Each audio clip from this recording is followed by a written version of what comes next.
आने से सब कुछ खत्म सा हो जाता है।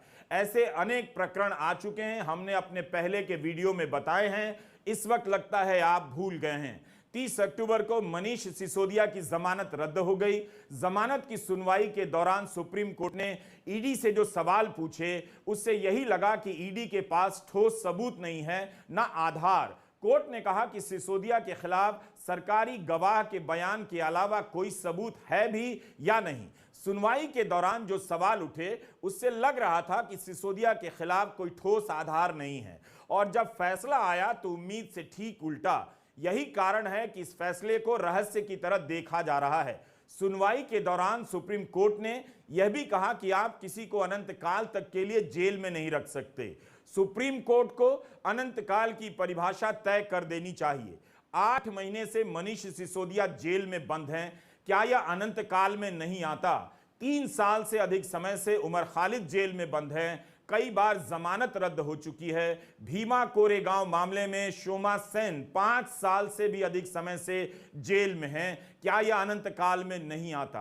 क्या 3 साल और 5 साल अनंत काल के दायरे में नहीं आता है? तो फिर अदालत को बता देना चाहिए कि अनंत काल के दायरे में कितने साल आने चाहिए। क्या ये लोग अंडर ट्रायल नहीं हैं? जमानत के ऐसे फैसलों का विपक्ष और विरोध की आवाजों पर असर पड़ रहा है। कोर्ट को कभी तो पूछना चाहिए कि ईडी हमेशा विपक्ष के केस लेकर क्यों आती है। क्या उसे बीजेपी के नेताओं के यहां कोई मामला नहीं मिला? आम आदमी पार्टी के नेता सत्येंद्र जैन करीब 1.5 साल से जेल में हैं। इतना सब कुछ साफ साफ है, फिर भी अगर ईडी और यूएपीए के केस में 3 से 5 साल तक बेल नहीं मिल रही है तो सवाल उठने चाहिए। कई बार हुआ है कि हाई कोर्ट से बेल नहीं मिली तो सुप्रीम कोर्ट से मिल गई, मगर कुछ केसों में जमानत के फैसलों की समीक्षा से अब लग रहा है और कई लोग लिख रहे हैं कि ईडी को और प्रोत्साहन ही मिलेगा क्योंकि कोर्ट से अब जमानत नहीं मिल रही है। मनीष सिसोदिया के मामले में जमानत की सुनवाई पूरी करने के दिन कोर्ट ने जो टिप्पणी की और 30 अक्टूबर को जमानत रद्द करने के फैसले में जो लिखा, दोनों में काफी अंतर है।